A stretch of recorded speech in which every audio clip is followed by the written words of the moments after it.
అసలు పిల్లలే వద్దని ఎప్పుడైనా అనిపించిందా? అనిపిస్తే ఎలాంటి సందర్భంలో అనిపించింది అనేది ఖచ్చితంగా కామెంట్ బాక్స్‌లో కామెంట్ చేయండి. నాకనిపించింది, ఎవరి విషయంలో అనిపించింది, ఏ సందర్భంలో అనిపించింది అనేది మీతో షేర్ చేసుకుంటాను. ఈ వీడియోని సబ్స్క్రైబ్ చేసుకోకపోయినా పర్లేదు గానీ ఖచ్చితంగా షేర్ చేయండి. నేను చెప్పే స్టోరీలో ఈ స్టోరీ మొత్తం ఇన్న తర్వాత ఇట్లా బాధపడే తల్లులు ఇంకా ఎంతమంది ఉన్నారో నాకు తెలుసుకోవాలనుంది. నాతో పాటు మీరు కూడా తెలుసుకోవచ్చు. అలాగే ఈ వీడియో పూర్తిగా చూసి మీ స్పందన ఖచ్చితంగా కామెంట్ బాక్స్‌లో కామెంట్ చేయండి. ఇంకెందుకు ఆలస్యం వీడియోలోకి వెళ్ళిపోదాం, వచ్చేసేయండి. హాయ్ అండి, అందరికీ నమస్తే. నేను మీ శ్రీకృష్ణ తులసి. అందరూ ఎలా ఉన్నారు? బాగున్నారా? మేము కూడా బాగున్నాం. ఈరోజైతే ఒక విషయం మీతో షేర్ చేసుకోవాలనుకుంటున్నాను. వీడియో లాస్ట్ వరకు చూసి మీ అభిప్రాయాన్ని ఖచ్చితంగా కామెంట్ బాక్స్‌లో కామెంట్ చేయండి. ఇలాంటి తల్లులకి ఎంతో కొంత మనం పెట్టే కామెంటు చూసి వాళ్ళకి ఎంతో కొంత ధైర్యం ఇవ్వటానికైనా, వాళ్ళు ఇంకా ముందు ముందు ఎలా ఏం చేస్తే బాగుండిద్ది అని వాళ్ళకి ఒక ఐడియా రావటం కోసమైనా సరే ఈ వీడియో పూర్తిగా చూసి కామెంట్ చేయండి. అలాగే మీకు తెలిసిన వాళ్ళకి ఖచ్చితంగా షేర్ చేయండి. షేర్ చేయడం వల్ల ఏంటంటే ఇట్లా ఆలోచించే వాళ్ళకి ఇలా వీడియో చూసి ఎంతో కొంత వాళ్ళంతటికి వాళ్ళు ధైర్యం తెచ్చుకోవటం కానీ, ఎలా చేస్తే బాగుంటుంది అని ఒక ఐడియాకి రావటం కోసమైనా ఎందుకైనా ఉపయోగపడిద్దనమాట. మనం ఏదేదో పిచ్చి పిచ్చి వీడియోస్ అన్నీ షేర్ చేస్తాము, వీడియోస్ చూస్తాము, లైక్ చేస్తాము. అలాంటివి కాకుండా ఇట్లా 10 మందికి ఉపయోగపడే వీడియోస్ని ఖచ్చితంగా మనం షేర్ చేయాలి. అప్పుడే ఎంతో కొంత ఇట్లా బాధపడే తల్లులకి ఉపయోగపడిద్దనమాట. ఇంకా అసలు విషయంలోకి వెళ్ళిపోదాం. నేను చాలా రోజుల నుంచి ఒక తల్లి కూతుర్లు అంటే నాకు దగ్గరగా తెలిసిన వాళ్ళేలెండి. బయట వాళ్ళు కాదు. వాళ్ళ ఈ వీడియో చూసినా పర్లేదు. అంటే నేను వాళ్ళ పేర్లు అవి ఏం చెప్పట్లేదు కదా! ఇంకా ఏంటంటే ఇట్లా బాధపడే తల్లులకి ఉపయోగపడిద్ది. ఇట్లా కూడా ఉంటారా పిల్లలు? ఇలాంటి తల్లులు కూడా ఉంటారా అని జనానికి తెలియాలి. తెలుసుకుంటే మంచిది అన్న ఉద్దేశంతో నేను ఈ వీడియో చేస్తున్నాను.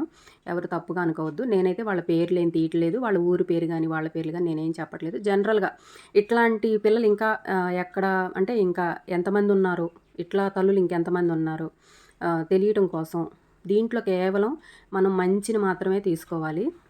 ఓకేనా అండి? ఇంకా అసలు విషయం చెప్పేస్తాను. నేను చాలా రోజుల నుంచి ఒక తల్లి కూతురిని చూస్తున్నాను. నాకు బాగా తెలిసిన వాళ్ళే. తనకి ఏదన్నా అవసరం అంటే ఏదన్నా డబ్బు రూపంగా గానీ, ఇంకేదన్నా హెల్ప్ కావాలన్నా కూడా నన్ను అప్పుడప్పుడు అడుగుతా ఉంటది. ఆ విషయం పక్కన పెట్టేస్తే, అసలు విషయం ఏంటంటే తను ఆహ్, అంటే తనకి చాలా చిన్న వయసులోనే పెళ్ళయింది. పెళ్ళయిన తర్వాత ఒక సంవత్సరానికే ఒక పాప పుట్టిందనమాట. పాప పుట్టినంక ఒక 2 సంవత్సరాలకి తన భర్త చనిపోయాడు.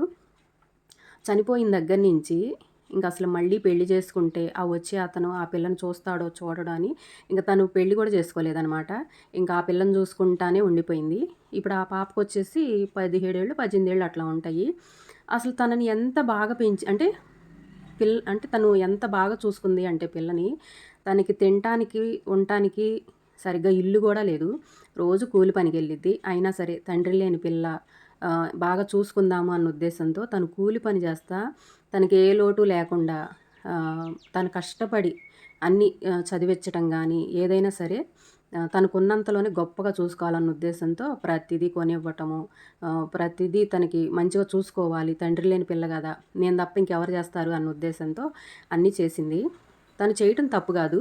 కాకపోతే ఏంటంటే తను చేసిన తప్పేంటి అంటే తన తాహతకి మించి తనకి తన దగ్గర ఉందా లేదా అని ఆ పిల్లకి అర్థమయ్యేటట్టు చెప్పకుండా అన్నీ కొనివ్వటం, ఆ పిల్ల ఏది అడిగితే అది చేయటం చాలా పెద్ద తప్పు. ఎప్పుడైనా సరే మన పిల్లలకి మన స్తోమత ఏంటి అనేది ఖచ్చితంగా తెలిసేటట్టు చెయ్యాలి. అలా అని పెట్టకుండానో, లేకపోతే ఏమి కొనివ్వకుండానో, లేకపోతే అంటే నువ్వు ఇలాగే ఉండాలి అని గిరిగీసి గిరిలో పెట్టడం అట్లా అని గాదు. మన అంటే మనకి ఎంతవరకి మనకి స్తోమత ఉంది? మనకి ఈ వస్తువు అవసరమా? కాదా? ఇది మనం కొనగలుగుతామా? లేదా? ఇంత ఖర్చు మనం పెట్టడం అవసరమా? కాదా? అనేది ప్రతీదీ పిల్లలకి అలవాటు చెయ్యాలి. అలవాటు చెయ్యకపోతే మనమే ఇబ్బంది పడాల్సొచ్చిద్దనమాట. ఇప్పుడు తన విషయంలో కూడా అదే జరిగింది. తను ఏదడిగితే అది. ఫస్ట్ నుంచి తండ్రి లేడు అన్న ఉద్దేశంతో తనని బాగా చూసుకోవాలి. ఒక్క పిల్లే గదా! అన్నట్టుగా తిను కష్టపడింది ఎంత కష్టపడుతుంది అని తనకు అర్థం గాకుండా అంత బాగా చూసుకుంది. అదే ఈరోజు ఆమెకి శాపం అయిందనమాట. తను ఏదడిగితే అది కొనిపెట్టాల్సిందే. కొనిపెట్టకపోతే నేను చచ్చిపోతా అంటదంట. లేకపోతేనేమో అసలు నువ్వు నన్నెందుకు కన్నావు? లేకపోతే ఏంటి పుట్టంగానే చంపేయగూడదా? నువ్వు నాకేం కొనీలేనప్పుడు ఎందుకు నన్ను పెంచటము? అసలిక ఒక్క మాట గాదు. తను ఏదడిగితే అది చెయ్యాలంట. చెయ్యకపోతే ఇంకిట్లా మాట్లాడుతుంది అని నా దగ్గర చాలా సార్లు చెప్పి బాధపడింది. తన కోసమే తను ఫోన్ అడిగిందనో, లేకపోతే డ్రెస్ అడిగిందనో, లేకపోతే ఇంకోటి అడిగిందనో ఏదో ఒకటి ఎక్కడో చోట అప్పు తీసుకురావటం, లేకపోతే ఇంకేదైనా చిన్న చిన్న వస్తువులు, పోగులు, ఉంగరాలు అలాంటివి ఉంటాయి కదా! అలాంటివి తాకట్టు పెట్టి తీసుకొచ్చి తనకి చేయటం. అట్లా చేసేటప్పటికి ఇంక తనకు అదే అలవాటయిపోయింది. ఇంక ఈమె ఎంత బాధపడుతుంది, ఎంత కష్టపడుతుంది, మా అమ్మకి ఎక్కడి నుంచి వస్తాయి అన్న ఆలోచన కూడా లేదు ఆ పిల్లకి. అంత ఆలోచన లేకుండా అట్లా ఎలా అసలు ఇప్పుడు పిల్లలందరూ అంతే ఉంటున్నారులెండి. సగం మనం గారాబం చేయటమే పెద్ద తప్పయిపోతుంది. ఇంకా ఆ గారాబం ఎంత పీక్స్‌కెళ్ళిందంటే, "నువ్వు కొనియపోతే నేను చచ్చిపోతా." ఇంక ఇదే మాట. ఇప్పుడు ఆ పిల్లకి ఐఫోన్ కావాలంట. వాళ్ళమ్మ రోజు కూలి పనికెళ్ళిద్ది. కూలికెళ్తే తెచ్చుకొని తినటం, లేకపోతే లేదు. తండ్రి లేడు. ఎనకమాల అంటే ఇప్పుడు ఆమెకి తల్లిదండ్రులు కూడా లేరు. అంటే ఆ పిల్ల అమ్మమ్మ, తాత కూడా లేరు. నాయనమ్మ, తాతలు తండ్రి లేకపోతే వాళ్ళంతెందుకు పట్టించుకుంటారు? అంటే అందరని కాదు, కొంతమంది తండ్రి ఉన్నట్టుగా అంతకుముందు ఉన్నట్టుగా ఉండరు కదా! ఇంకా వాళ్ళ సపోర్టు లేదు. ఆమె కూలి పనికెళ్ళే ఆమె ఇప్పుడు ఆ అమ్మాయికి ఫోన్ కొనియ్యాలంట. ఎక్కడి నుంచి తెచ్చిచ్చిద్ది చెప్పండి? అసలు ఆమె ఎంత బాధపడుతుందంటే అసలు ఇక మాటల్లో చెప్పలేను. నాకు తను చెప్పేదన్నీ అంటే అప్పుడప్పుడు నా దగ్గరకొస్తది. బ్లౌజులు కుట్టించుకోవడానికి వచ్చిద్ది.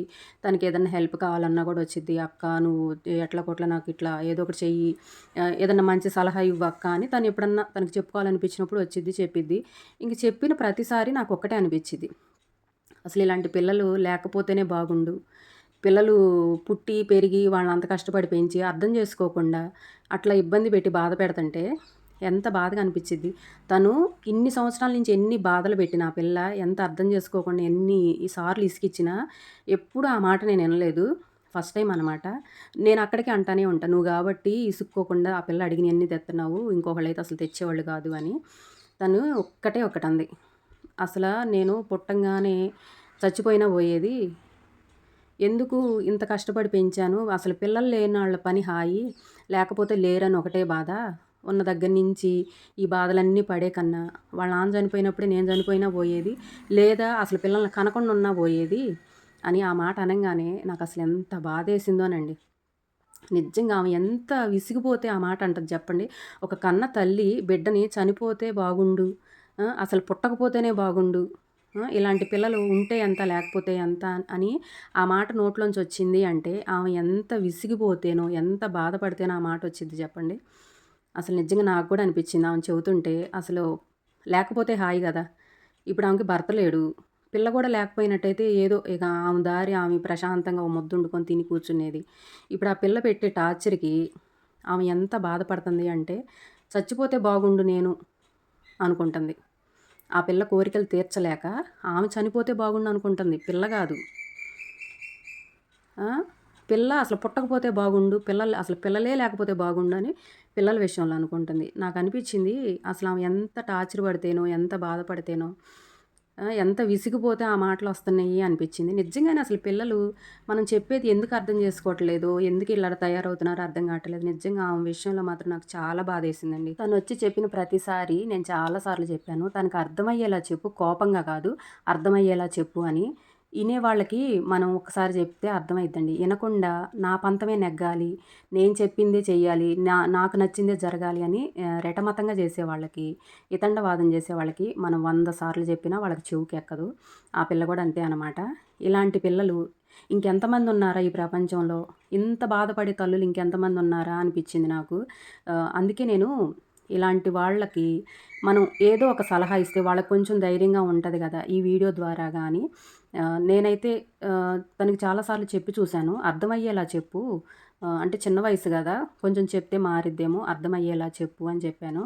ఇంకా ఇలాంటి వాళ్ళు ఇంకెంతమందున్నారో. ఇంత ఇసిగిచ్చే పిల్లలుంటే తల్లిదండ్రులకి బతికుండంగానే నరకంగా అనిపిచ్చిద్దనమాట. పగవాళ్ళకి గూడా ఇలాంటి పిల్లలుండొద్దు అనిపిచ్చిద్ది.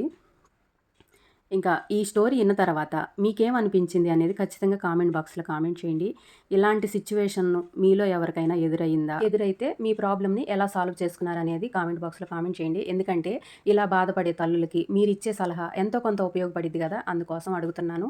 ఇన్ని సార్లు అడిగాను అనుకోకుండా ఖచ్చితంగా ఈ స్టోరీ చెప్పాలనిపించింది. ఇలా బాధలు పడే తల్లులు ఎంతమందున్నారో పాపం ఈ ప్రపంచంలో అని కొంచెం మీకు గూడా తెలియాలి గదా! ఇలాంటి వాళ్ళు కూడా ఉన్నారు అని.